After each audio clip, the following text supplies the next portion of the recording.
आजिर dinner रे मु प्रस्तुत करने को जाऊँगी एक नुआ रेसिपी आपणों साथी जहाँ हूँ आमर पनीर बिरयानी। वर्तमान यही रेसिपी रे मो पाखरे जो परिबा मो पाखरे अवेलेबल थिला तो मु सेही परिबा को व्यवहार करि नेछि। खाइबा जदि निज मन पसंद रही थाए ताले खाइबार स्वाद 5 गुण पुणी बढ़ी जाई थाए। नमस्कार, मु गायत्री, मोर आदिरात्रि डेली ब्लॉग चैनल को आपन को अनेक अनेक स्वागत। आपण जदि मो चैनल रे नुआ आसीचंती एवं मोर वीडियोटी को देखुचंती, मो वीडियोटी जदि आपनकर मन पसंद हेउथाय तबे निश्चय चैनल टी को सब्सक्राइब करि नियंतु एवं पाखरे थिबा बेल आइकन रो ऑल नोटिफिकेशन रे प्रेस करि नियंतु, जो द्वारा कि मो अपलोड करथबा वीडियो आपनकर पाखको सर्वप्रथमे नोटिफिकेशन छिबो। वीडियोटी भल लगुथिबा मात्रे ही लाइक करबा को जमारे भी भूलंतुनी एवं कमेंट एवं शेयर मध्ये निश्चय करि नियंतु।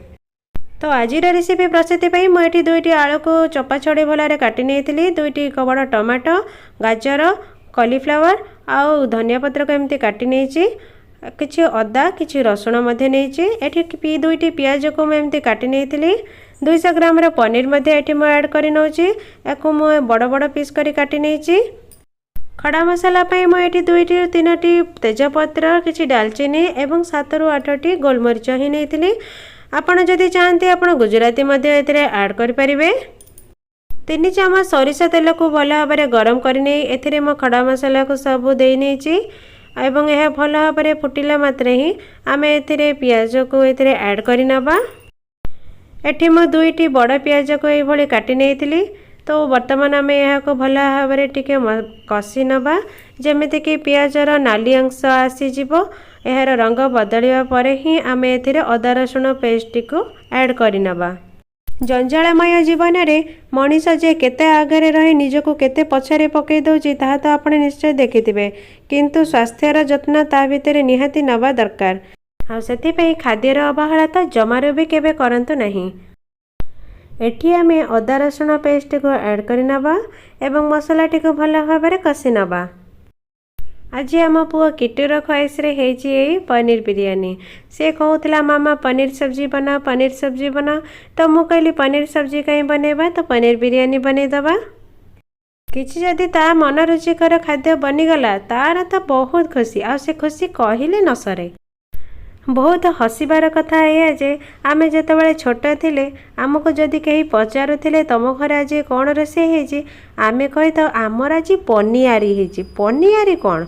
पनियारी देखु देखु यही पनीर को आमर कहते पनियारी।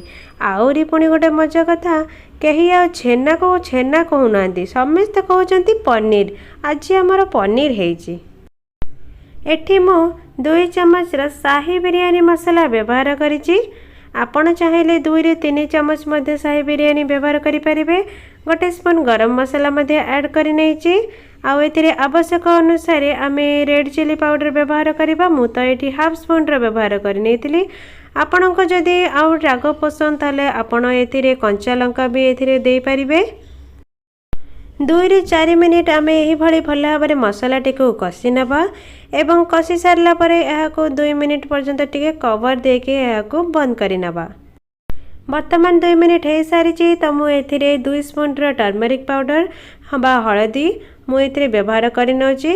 एथरे हाफ स्पून मुझे लुण व्यवहार करनौची। आपणकर आवश्यक अनुसार आपण एठी लुण व्यवहार करिनेबे। तो वर्तमान आम ये प्रेशर कुकर अनुसार चाउल मध्य व्यवहार करनबा। जो कप्रे आपण चाउल नेबे तार 2 गुण आपण पानी देबे, यहाको आपण भल भाव में मन रखि थांतु। एठी मो 2 ग्लास एठी मो चाउल व्यवहार करिछि, तो सेति पे मो 4 ग्लास पानी मध्य एठी मो व्यवहार करिनेबी। मु कौनसी एठी बिरयानी चाउल व्यवहार करिनी, आमर डेली राइस जोटा कि मो कलम व्यवहार करे, तो कलम राइस ही मुझे व्यवहार कर नहीं। तो वर्तमान मोर मसलाटी संपूर्ण रूपे कषि हो सारी। आम ए कटा हो रखि समस्त प्रकार वेजिटेबल ऐड करनबा। आपण चाहिए पनीर को आपण प्रथमे भल भाव में भाजी नहीं पाई ताकू पानी रे टिके पकई नेबे, जो द्वारा कि ताहा टिके नरम हो जाए थाए। किंतु मु एठी पनीर को जो व्यवहार करिछि ताहा कंचारे ही व्यवहार करिछि, आउ ताहा कंचारे मध्य ताहा बहुत सॉफ्ट रही थाए, कारण ताहा प्रेशर कुकर पानी रे मध्य रे ताहा भल भाव में सिझी जाए थाए। तो वर्तमान मोर परिवाटी भल भाव में कषि हो सारे। चलतु ए आवश्यक अनुसार पानी नहीं जावा। मु तो आपण को प्रथम कही रखी जे आम जी ग्लास चाउल व्यवहार करवा से ग्लास आम पानी ऐड करवा। तो वर्तमान मो माप ग्लास रे 4 ग्लास पानी मुझे ऐड कर नहीं जाऊँगी।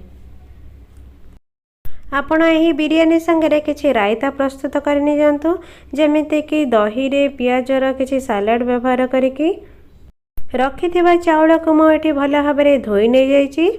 एथिरे आमे एबे चाउलटी को पकईदबा। वीडियोटी को जमार भी स्किप करंतुनी। वीडियोटी स्किप करने द्वारा हुए तो कौन सी जिनस स्किप हो जाए और आपण द्वारा मिस हो जाए। वर्तमान तो आमर प्रोसेस सरी आसिलानी। आ जमार भी डेरी नकरी आमे कटा ही रखि पनीर को ये ऐड करनबा। मु शेषरे ये पनीर ऐड करिछि। आपण मन रखि थांतो कि एबे भी आगुर व्यवहार करंतुनी। आगुर भी जदि आपण व्यवहार करचंती पनीर जदि साइज छोट थाए ताहाले ताहा आहुरी टिके अधिक सिझी जाई पारे। तो एठी मु कटाई रखिथिबा धनिया पत्र ऐड करिनेली। तो देखंतु यार लुक्स बहुत सुंदर देखा जाउची। वर्तमान एथिरे गोटे चमच मु घी व्यवहार करिनौची। घी दबा द्वारा यार स्वाद अलग प्रकार लगे। वर्तमान आमे कवर दे को हाई फ्लेम रे गोटे सीटी दे नबा एवं लो मीडियम फ्लेम रे 2टी सीटी दे नबा।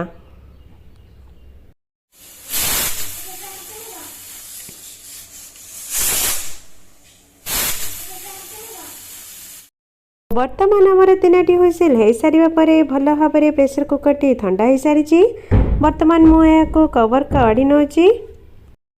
आपण देखि पारुथिबे किभଳି भाबरे पनीर बिरयानी रो लुक्स देखा जाउची। आउ एहा को देखिला मात्रे ही आपण जानि पारुथिबे एहार टेस्ट को भଳି हेइथिबो। तो चलंतु मु आपण को बिरयानी टी को काढी के देखै नौची ता किभଳି भाबरे हेइची। वीडियोटी जदि आपण को मन पसंद होछाए ताले निश्चय लाइक करंतु एवं मो चैनल टी को निश्चय सब्सक्राइब करिनियंतु। आज यही पनीर बिरयानी आपन को केमिति लागिला ताहा आपण निश्चय कमेंट बॉक्स माध्यम रे जणातु। ता यह तो मु घरई चाउल रे करिथिली। जदि आपण चाहंती तो बिरयानी राइस रे मध्ये आपण करिनेबे। तो आज ही जानतु आज ही पनीर आनतु आ आज ही बने दियंतु आपणकर मन डेलीशियस रेसिपी जहा कि पनीर बिरयानी। आपण चाहिए किसी भी गोटे चटनी टाइप रा बनै पारंती जेमिति कि दही रे मध्य किछि बनै पारंती। किंतु मु से बड़ी किछि बनै नथिले। मु एठी किछि काकुड़ी रे सलाड किछि प्याज रे सलाड आ किछि टमाटर सलाड करने जाइछि। एठी किछि गोटे लेंबू खंडे नेछि एवं किछि आचार टिके नेछि आ से पुनी खट्टा आचार। देखंतु खाइबार मजा आसी गला।